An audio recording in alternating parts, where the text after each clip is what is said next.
반갑습니다. 제가 키가 이 목사님보다 한참 작아서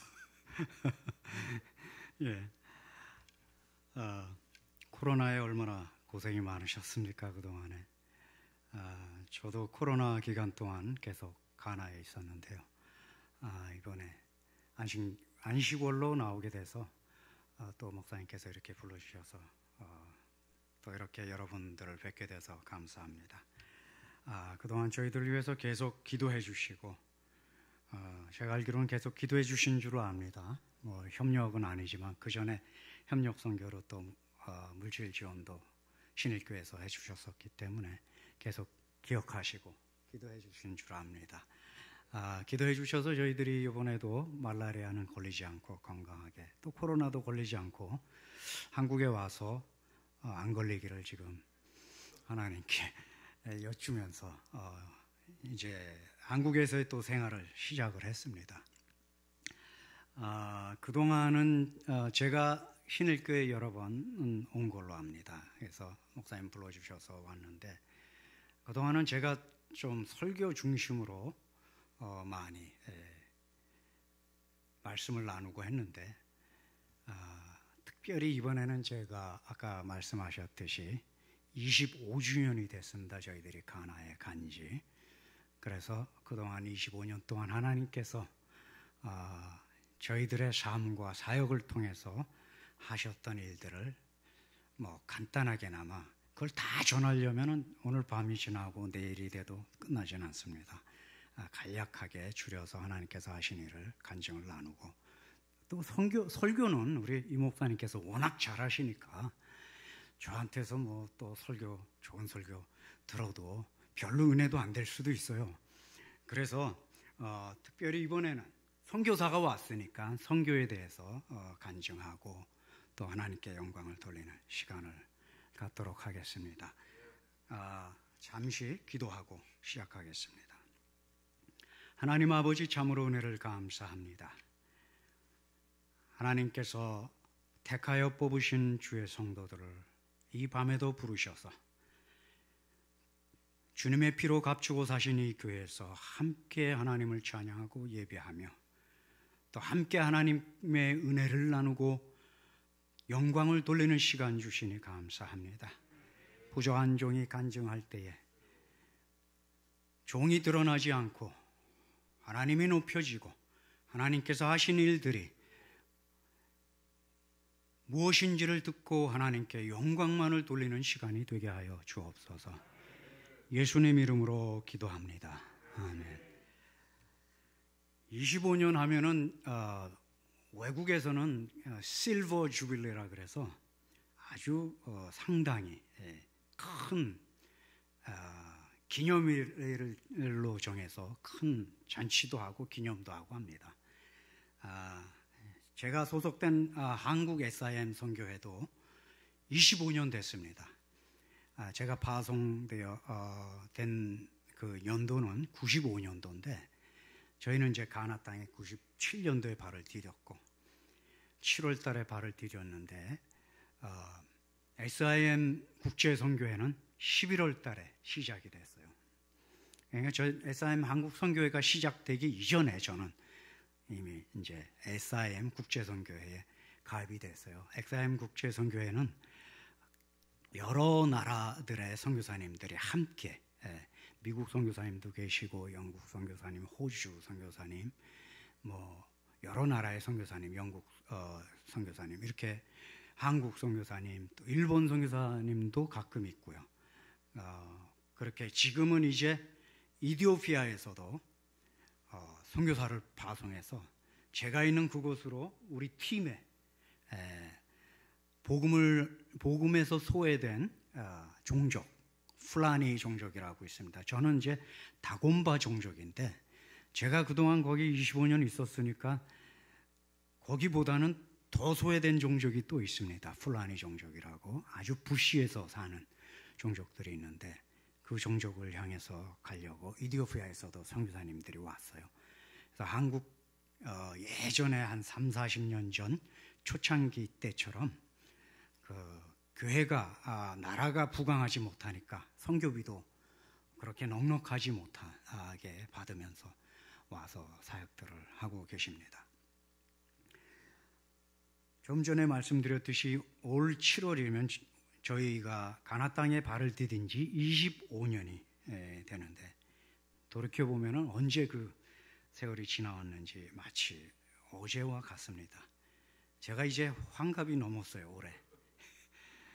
돌이켜보면 제 젊은 시절이 다 그쪽 땅에 쏟아부었고, 아직도 복음화가 그렇게 그다지 활발하게 진행되진 않지만 그래도 하나님의 은혜로 열매들을 맺어가고, 지금은 기도하면서 이제 젊은 사람들에게 물려주고 은퇴를 고려해야 될 나이가 아닌가 하는 그런 생각도 좀 하고 있습니다. 하지만 뭐 정리도 해야 되고 뭐 또 해야 돼서 금방은 아니지만은 그러고 있는 상태입니다. 그동안에 하나님께서 함께 하시고 하나님의 손길과 그 베푸신 은혜를 찬양하면서 그 세월들 중에 하나님께서 역사하신 일들이 많지만은 몇 가지만 함께 간증을 하면서 나누고자 합니다. 그 가나안 땅에 처음 들어갈 때는 저에게 두 자녀가 있었습니다. 큰애가 만 5살이었고 둘째가 3살이었습니다. 딸이었는데 2년 후에 가나안 땅에서 저희에게 막내 아들을 하나님께서 덤으로 그 가나안 땅에서 주셨습니다. 가나안에서 태어난 거죠. 그리고 1988년에 저는 그 1988년에 선교사로 하나님의 은혜 가운데 부르심을 받고 거의 9년 동안 신대원도 가고 뭐 부교육자 생활도 하고 하면서 준비하고 9년 후에 97년에 7월 1일에 설레임을 안고 가나 공항 땅에 발을 디뎠어요. 하지만 가나 땅에 발을 디뎠을 때 지금 97년이면 25년 전 가나니까 아주 열악했어요. 지금은 많이 그래도 발전이 되고 공항도 좀 신식으로 이렇게 짓고 이렇게 했지만은 25년 전에는 저희들이 발을 디뎠을 때 얼마나 당황하고 두려움이었는지 몰라요. 처음에 저도 처음 이제 흑인들이 있는 땅에 갔던 거죠. 그때 그 전에 뭐 비전 출입 이런 것도 안 가고 갔어요.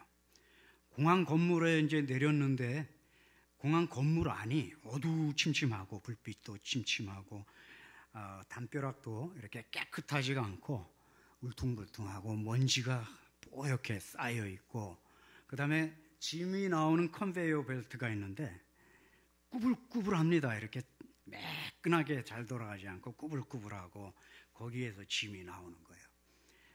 그러면서 그 짐을 받고 당황하면서 또 두려움도 안고 그러면서 나왔는데, 거의 옛날 약 우리나라 한 40여 년 전에 시외버스 터미널 그 정도 수준 정도 되는 것 같아요. 거기를 이제 나오면서 두려움도 있고 하면서 나왔는데, SIM 가나에 그때 당시에 대표를 맡고 계시는 분이 저희들을 마중 나왔어요. 캐나다 분들인데 마중 나와서 얼마나 안도가 되었는지 몰라요. 그리고 이제 짐을 공항을 나서는 그 출입구에 나가서 또 한 번 당황을 했어요. 나갔는데 사람들이, 우리나라도 입국장에 보면 사람들이 이렇게 쭉 서 있잖아요. 그 입국장이라고 비포장이에요. 땅은 흙인데다. 그 빨래줄, 옛날에 우리는 그 나이롱줄 그거 매가지고 이렇게 경계를 해놓고 공항 직원 한 사람이 긴 막대기를 들고 그 사람들 가까이 오지 못하도록 흔들고 있는 거예요. 그걸 보고 제가 얼마나 당황을 했는지 몰라요. 야, 여기가 이런 데를 내가 왔구나 이런 생각을 하고, 거기를 빠져나와서 이제 그 SIM 가나에 있는 게스트하우스가 있어요. 거기 이제 방에 짐을 풀고, 그러고 이제 그날 하룻밤을 거기서 이제 안도감을 가지고 하룻밤을 자면서 다시 이제 설레임을 갖기 시작했어요. 하나님께서 과연 이 땅에서 나를 또 우리 부부를 어떻게 사용하실 것인가 설렘을 가지고 있다가 몇 주간의 오리엔테이션을 거기 수도에서 가지고 가나 수도 아크라라고 합니다. 아크라에서 640km 북쪽으로 올라가는, 수도가 그 지경이었으니까 뭐 거기서 640km를 북쪽으로 올라가면 거기 뭐 사정 형편은 말씀드릴 것도 없죠. 뭐 저희가 올라갔을 때 포장도로는 하나도 없었고, 그 지역에 타말레라고 하는 곳에 모두 비포장 흙길이었고, 길가에 집들이 있는데 시내 한가운데 비포장도로 뭐 흙길이지만 길가에 집들이 조금 있고 뭐 상가도 있고 한데 다 뿌연 먼지 같은 걸 뒤집어 써서, 그러니까 흙빛이 나는 그런 지붕들, 그렇게 돼 있었어요. 그리고 모스크들이 이제 중간중간 보이고, 거기서 이제 월세를 내는 집을 구해서 들어갔어요.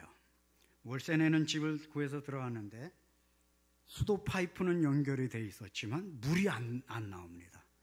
물이 안 나와서, 물은 거의 안 나와서 그때 당시에는 작은 그 픽업이라고 그러는데, 픽업, 무쏘 같은, 무쏘 픽업이 있잖아요. 뒤에 짐을 실도록 돼 있는 거.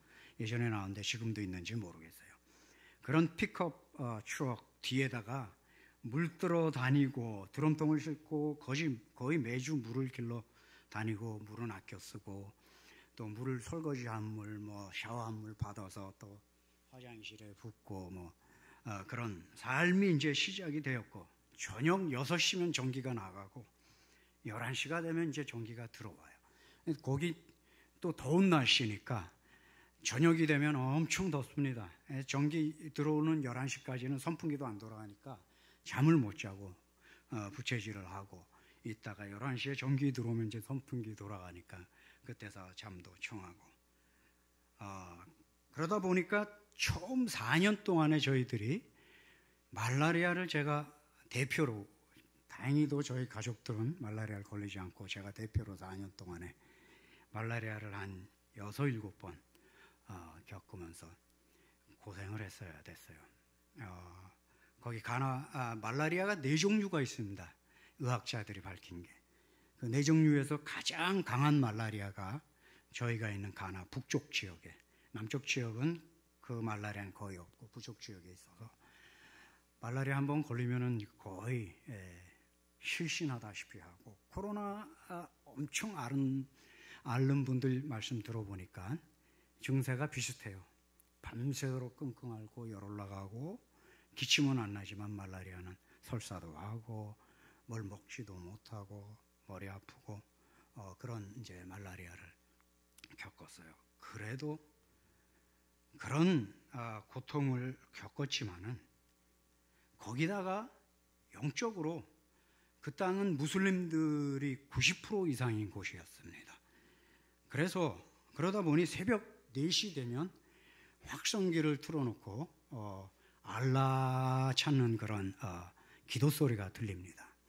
그러니 4시만 되면은 그게 어김없이 우니까 영육간에 말라리아로 육적으로 고통받고, 영적으로는 그 영적인 어두움이라는 게 눈에 보이진 않지만 그 땅에 가득하니까 영적인 영육간에 생존하기 위해서 그야말로 치열하게 몸부림쳤던 그런 기간이었다라고 생각을 합니다. 처음 4년 동안은.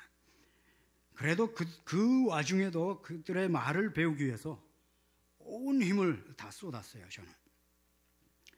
당시에는 아직 휴대폰이, 제가 여기서 나갈 때 이제 삐삐가 나오고, 한국도 그랬어요. 97년이면 아직 휴대폰이 이제 막 나오기 시작해서 큰 무전기 같은 시커먼 거 들고 한국도 그랬는데, 거기는 뭐 더 할 것 없이 휴대폰도 없고 하죠. 마을들에 들어가면 전기 없고 물 없고, 물이 없다는 건 마실 물을 큰 웅덩이에서 떠온 물들, 뭐 이런 물들 마시고 하니까, 그런 마을에 들어가서 일주일에 이틀씩 그들과 함께 먹고 자면서 말을 배우고 문화도 배우고 그런 시간을 가졌습니다. 그래서 휴대폰도 안 되니까 이틀 동안은 연락 두절입니다. 저희 가족들하고 연락 두절. 그래서 저희 가족들이 어떻게 지내는지는 저는 아무것도 모르고 물이 떨어졌는지, 아까도 말씀드린 물 떨어져 다니고 했는데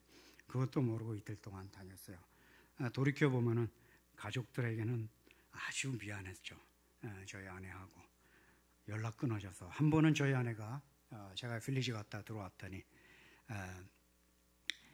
물이 떨어져서 오늘 점심에 아끼고 아껴뒀던 라면을 애들에게 끓여줬다.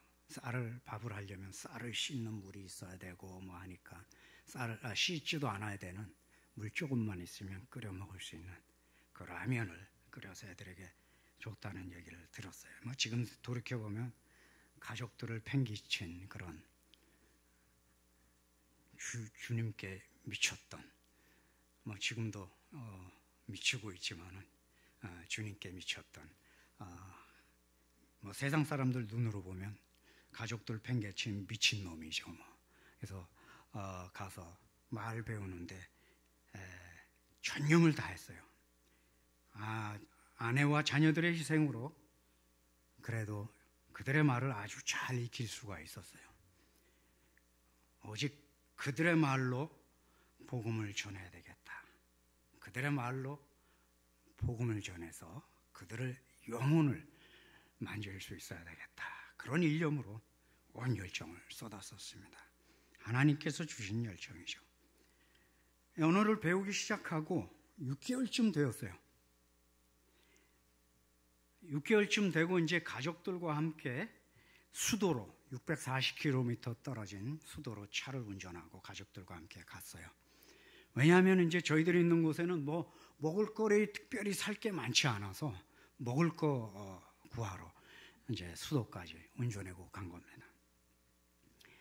거기 내려갔다가 우리가 있는 그 다곤바 종족 사역을 지금 제가 계속하고 있는 겁니다. 다곤바 땅에서는 볼 수 없는 중국 배추를 파는 겁니다. 거기서 중국 배추를 드셔보셨는지 모르지만 한국 배추하고 비교하면 엄청나게 뻣뻣합니다. 잎사귀가 뻣뻣하고 특이한 향도 있어요. 그 배추가. 그래도 그게 배추라는 게 꿈도 꿀 수 없는 그 배추 비슷한 거, 중국 배추, 한국 배추로 말하자면 배추 비슷한 거예요. 그걸 구할 수 있었으니까 얼마나 보물을 발견한 것 같은 그런 마음이었어요. 그래서 그것을 큰 광주리 하나 가득 샀어요. 그리고 그것을 뒤에다가 아까 말씀드린 그 트럭 뒤에다가 싣고 뒤에 포장을 쳤습니다. 군인 차량처럼 뒤에 포장을 치고 거기에다가 싣고 이제 올라오는데 보통 12시간 운전해서 가는 거리입니다. 한 번에 쉬지 않고 계속 어디 뭐 기름 넣기 위해서 한 번 쓰는 거 외에는 12시간 가는 길인데 제가 배추 때문에 배추를 살리기 위해서 이 뜨거운 햇볕에 12시간을 가면 배추 절반은 다 시들어 빠져서 버리게 될 텐데 그걸 제가 계산을 해서 그렇게 해서는 안 되지. 이 배추를 살려야 되겠다. 배추를 살려서 그래도 하나라도 한쪽이라도 더 살려서 김치를 담궈 먹어야지. 고기는 없으니까. 그리고 막 응급차량 달려가듯이 달렸습니다.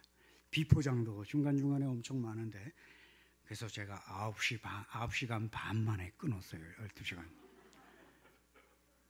그걸 또 막 주변 저기 선배 선교사한테 막 자랑 9시간 반 만에 내가 끊었다고 막 자랑했어요. 얼마 안 지나서 제가 하나님께 곰곰이 엎드려서 묵상을 하고 있는데 이런 음성이 마음에 들리는 거예요. 네가 복음의 목숨을 건다고 여기에 와서는 배추의 목숨을 걸었구나. 배추의 목숨을 걸었구나. 얼마나 부끄러운지 모른다 그때 그 이후에. 그깟 배추가 뭐라고. 하마터면 온 가족과 함께 일찍이 이 지구를 떠나서 주 앞에 갈 뻔했습니다. 뭐 그게 더 영광일 수도 있겠지만 복음 전하러 복음을 전하고 영혼 살리기 위해서 가놓고는 배추 살리기 위해서 목숨을 걸었던 것들이 얼마나 부끄러운지 모릅니다. 그래서 2년간 집중적으로 말을 배우고는 아직 유창하지는 못하죠. 2년 동안 말 배웠다고 뭐 유창합니까? 지금 25년 정도 돼야 말이 유창하죠. 성경도 그냥 쓰지 않아도 설교하고 거기 현지인 리더들도 가르치고 하지만 2년 되었지만 아직 유창하지 못해도 저도 언어를 더 배우고 싶은 마음이 많고 하니까 어떻게 하든지 그들 말을 사용해서 해야 되겠다. 사역을 시작하면서 2개의 오지마을로 약 15명을 차 뒤에다 싣고, 차 안에는 이제 타는 인원이 저 말고 제 옆에 1명, 뒤에 뒷좌석에 3명, 그러면 그 뒤에까지 하면 18, 19명 됩니다. 트렁크에 가득 세워서 싣고 가요. 싣고 가서 한 지역에 가서 한 마을에 들어가서 거기서 먹고 자면서 제자훈련을 하고, 거기서 또 그 길은 엄청나게 험합니다. 비가 온 때는 거기 물이 고이는 지역이 있어서 건너갈 수가 없는 지역, 그런 지역에 이제 들어가서 그 픽업이 좀 높습니다. 트럭 종류라서. 그래도 그 차도 못 가요, 비가 많이 오면. 그래서 그러면서 하룻밤은 리더들이 있는 마을로 가서 후레쉬를 켜고 불을 비춰가며 제자훈련하고, 그 다음 날은 또 후레쉬 비춰가며 밤에 전도 집회를 합니다. 예수 안 믿는 사람도, 그 사람들은 저를 화이트맨이라고 그래요. 화이트맨. 백인이죠. 백인이라고 그럽니다. 흑인이 아니면 다 백인이에요, 거기는. 그래서 저를 백인이라고 불러요. 백인이 와서 자기네 말로 더듬거리지만 하니까 신기해서라도 이제 사람들이 나오면 전도 집회, 전도 말씀 전하고, 복음을 전하고 그랬어요. 이 과정을 거치면서 저는 그들의 말을 더 유창하게 배울 수 있는 그런 기회를 가졌어요. 복음도 전하고, 일거양득입니다. 복음도 전하고 저는 말을 더 배우고, 그렇게 했던 거죠. 그들과 함께 잠을 자는 방은 흙으로 지은, 사진에 전에 한번 보여드린 적이 있는데 동그랗게 흙으로 집니다. 동그랗게 지고 지붕도 이렇게 동그랗게 맞춰서 초가 지붕을 얹어서 그렇게 방을 짓는데, 그 방 안에서 들어가서 이제 잠을 자는 거예요. 어느 날은 그 방에서 정갈이 나오기도 하고, 그래도 정갈에게 물린 적은 없습니다. 저도 잘못 알았었는데 정갈에게 물리면 죽는 줄 알았는데 죽지는 않습니다. 죽을 만큼 아프죠. 죽지는 않아요, 정갈에게 물리고. 물론 연약하신 분들은 또 병이 있거나 그러면 위험할 수도 있어요. 뱀도 다른 방에서 코브라가 나온 적도 있고, 그래도 제가 뱀하고 정갈에는 한 번도 물리지는 않았어요. 모기에게는 엄청나게 많이 물렸죠. 얼마나 감사한지 몰라요. 그 사실 모기에게 물려서 말라리아 걸리는 것도 다 하나님께서 주관하시는 겁니다. 제가 거기 있으면서 어느 날은 제가 빌리지 마을 부락에 갈 때마다 모기 향을 가지고 가요. 그래서 발밑에 모기향 피우고 머리맡에 모기향 피우면 모기가 안 와서, 그거 숨이 답답해도 모기 물려서 말라리아 걸리는 것보다는 나으니까 놓고 자요. 그런데 한날은 제가 모기향을 잊어버리고 안 가지고 갔어요. 차 뒤에 분명히 있는 그 곽을 확인을 했어요. 거기서 자는 날 밤에 열었는데 곽이 빈 곽이었어요. 그래서 어쩔 수 없이 그냥 잤는데 그때 모기 한 6, 70방을 물렸어요. 그전에는 모기 한 방 물리거나 안 물린 것 같은데 말라리아가 걸렸어요. 6, 70방을 물려도 말라리아가 안 걸렸어요. 우리 사람의 계산으로 안 되는 일이 있습니다. 우리가 하나님을 바라보면은 사람의 계산으로 딱딱 맞아떨어지지 않는 초자연적인 일도 일어나고, 또 우리가 모르게 제자들이 전혀 기대하지 않았고 상상도 못했는데 주님이 갈릴리 바다 물 위를 걸어서 오신 것 같은 그런 초자연적인 일들을 하나님께서 일으키신다는 거죠. 우리가 그런 믿음을 가지고 살 수 있기를 바랍니다. 말라리아가 걸려서 초죽음이 되어도 말라리아 걸릴 때마다 하나님의 은혜는 오히려 더 차고 넘쳤어요. 지금은 말라리아 걸린 지가 10년이 넘었어요. 제가 말라리아 걸린 지. 하나님, 제가 이렇게 돌이켜보면 지금은 말라리아 안 걸려도 네가 알아서 기는구나, 그렇게 보시는 것 같아요. 그전에는 저 잘났다고, 말 잘한다고, 열심히 뛴다고, 쌩쌩하게 막 돌아다니다가 말라리아 걸리면 이제 초죽음 되니까 주여, 저 좀 살려주세요. 그러면 하나님 음성 듣고 눈물 흘리고 회개를 쏟고 펑펑 흘리고, 너는 내 아들이다, 그 한마디 음성 듣고 눈물 흘리고 다시 확인하고. 목사 선교사 필요 없어요. 죽음 앞에 도다르면 다시 기본적인 신앙으로 점검을 하게 돼요. 기본적인 신앙. 하나님은 나의 아버지가 되시고 나는 하나님의 아들이다, 딸이다라고 하는 그것을 강렬하게 확인을 하게 됩니다. 여러분들에도 동일한 은혜가 있기를 바랍니다. 그러면서 어느 날에는 그렇게 이제 들어가면서 제자훈련도 하고, 그리고 또 목회자 훈련도 했어요. 목회자 훈련을 신학교를 설립해서 한 게 아니라 제가 직접 그들 마을에 있는 지역으로 들어가서 리더가 될 사람들을 뽑아서 싣고 가서 한 곳에서 3일간 함께 먹고 자면서 훈련을 시키는 거예요. 목회 훈련을. 정식으로 목회 훈련 받지 않는 그 사람들을 영어가 돼야만 정식 교육을 받을 수 있는 그런 환경이 되어서, 거기에 또 많은 일꾼들, 헌신된 사명자들이 영어가 못 되어서 훈련 못 받은 그런 사람들이 많이 있어요. 그래서 그들의 말로, 현지 말로 그들을 목회 훈련을 시켜서, 옛날에 우리 교회, 우리 한국 교회도 집사님들 그런 분들이 교회를 담당해서 목회를 하고 이끌어가듯이 이제 그런 목회 훈련을 시키곤 했어요. 이렇게 부지런히 사역을 하려면은 차를 몰고 가야만 합니다. 대중교통은 하루에 한 번 다녔어요. 지금은 하루에 몇 번 정도는 다니는 것 같은데, 그때는 하루에 한 번 다니니까 차를 몰고 가서 또 싣고 가야 되니까 그것을 운전하고 가야 됐는데, 어느 날은 그 훈련이 있는 그 장소로 가다가 중간에 이제 리더 한 사람을 싣고 가는데, 그 마을 리더가 지금 급한 환자가 생겨서 좀 싣고 병원을 데리고 왔으면 좋겠다. 그래서 그 가까이 있어도 그 마을에서 거의 한 50km 정도는 가야 되는 거리에 있는데, 비탈길로 운전을 하고 가야 돼요. 그래서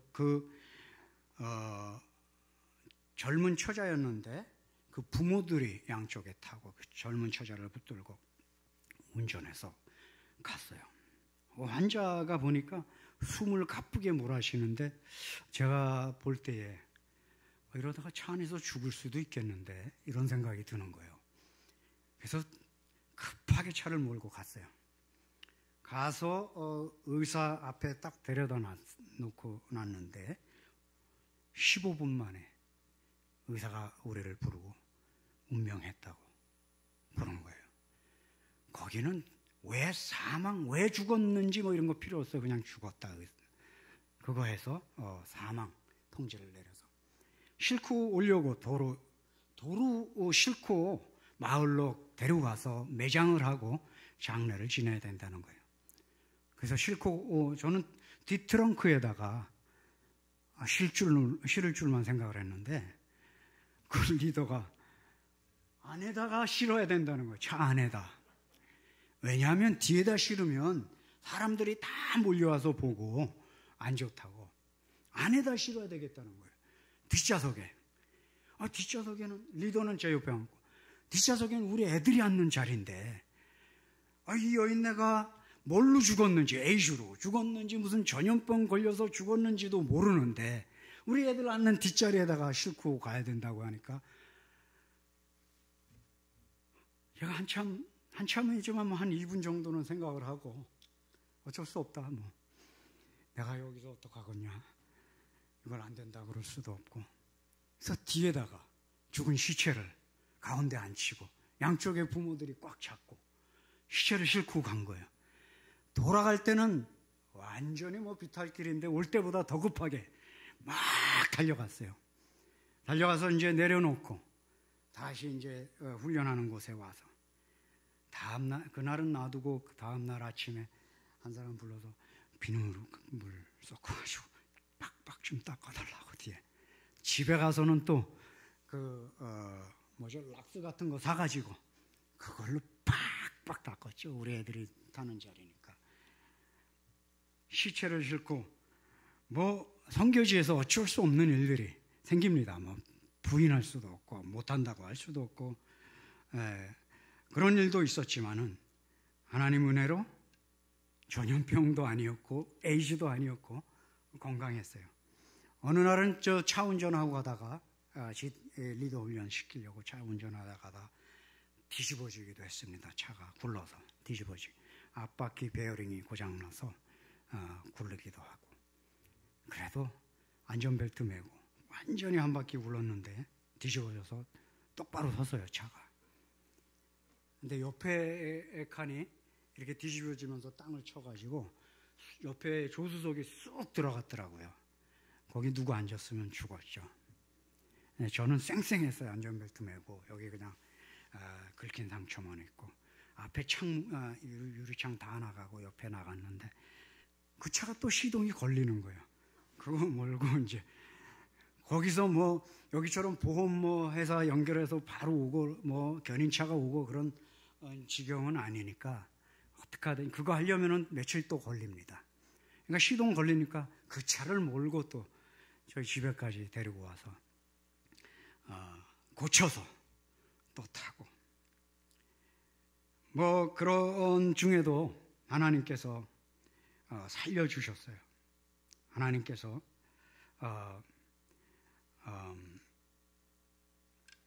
차가 뒤집어졌는데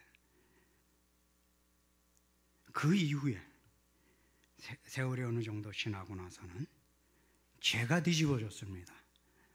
제가 영적으로 하나님 앞에 뒤집어졌어요. 거기 선교지에 있은 지 12년이 지나고 어느 날 하나님께서 깨닫게 하시고 네가 이 땅에서 많은 땀을 흘리고 열심히 일한다고 돌아다녔는데 이제는 이 땅을 위해서 내 앞에 눈물을 흘려라 하는 그런 마음의 음성을 듣고 그때부터 더 어떻게 하든지 더 영적인 뒤집어짐이 일어나고 어떻게 하든지 하나님 앞에 더 그 땅을 위해서 눈물을 쏟는 그런 선교사가 되어보려고 아직까지도 몸부림치고 있어요. 그러고 있습니다. 하나님께서 우리가 하나님을 향해서 마음 변치 않고 끝까지 그 사명 붙들고 달려갈 때 우리의 믿음을 붙들고 주님을 바라보고 달려갈 때 순간순간마다 하나님께서 우리 삶 속에서 역사하시고 영적으로도 깨닫게 하시고 만나주시고 또 영적으로도 성숙해지도록 인도해 주시는 것입니다. 여러분들에도 동일한 일들이 일어나기를 간절히 바랍니다. 이제 코로나가 닥쳐왔죠. 2020년 3월달 가나도 코로나를 피해갈 수가 없었어요. 4월달부터 방역 지침이 내렸어요. 예배도 전격적으로 중지가 됐어요. 교회 문을 닫아야 됐어요. 모든 사역도 중지되고, 저희들이 기도팀이 있었는데 기도팀의 기도 모임도 4월 한 달간 멈췄습니다. 그 순간에는 그야말로 계시록에 기록된 인류의 마지막 때가 도래한 것 같은 그런 큰 위기감을 느꼈습니다. 혼자 기도하면서 무엇을 어떻게 해야 할지를 주님께 여쭈었습니다. 기도팀의 리더들과 모이는 것은 소수였기 때문에 마스크를 하고서라도 우리는 모일 수 있지 않겠느냐 해서 저희 집의 베란다에서 모임을 갖기 시작을 했어요. 함께 기도를 시작을 했습니다. 한 달여간 저희들이 기도하면서 하나님의 뜻을 구했어요. 하나님, 저희들이 이 암흑 같은 시기에 우리가 무엇을 해야만 하겠습니까? 무엇을 어떻게 해야만 하겠습니까? 코로나가 전파된다고 하는데, 저희들이 사람 접촉하면 코로나가 걸릴 가능성이 높다고 하는데 무엇을 어떻게 해야 되겠습니까? 기도하며 구하다가 드디어 답을 얻었어요.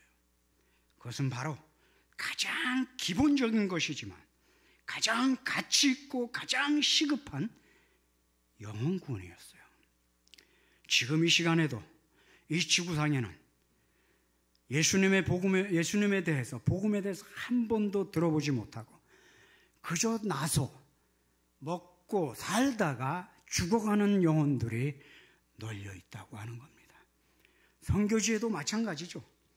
그저 나서 그 지역에서 그저 직장을 구하고 아니면 농사를 짓고 그저 먹고 살다가 예수님을 만나지 못하고 죽어간다고 하는 그 기본적인 것에 그것을 하나님께서 알게 해주셨어요. 그래서 그들에게 복음을 전하자. 지금 우리가 사람을 접촉하면 코로나 시기에 걸릴 수 있다 그러는데 우리가 하나님께 맡기고 가자. 사람들이 이 코로나 걸려서 죽어가고 있는데 그들을 그저 죽어가도록 놔두어서는 우리가 되지 않겠다 하고 함께 삼겹 면 마스크를 만들어서 빨아서 다닐 수 있는 면 마스크를 만나서 한 사람씩 만나서 복음을 전하기 시작을 했습니다. 그래서 6,000장 정도 마스크를 6,000명을 만난 거죠. 길거리 전도를 하고 복음 전하고 2021년도 작년도에는 이제 길거리에서 하던 전도를 마을로 다니면서 가가호 방문 전도를 하기 시작을 해서 결신자를 하나님께서 보내주셔서 지금은 한 45명 정도 결신자가 나왔어요. 그 다음에 이제 그 전도팀을 훈련을 시켜서 세워서 지금 한 20여 명의 훈련을 받아서 2명씩 짝을 지어서 전도하기 시작을 했습니다.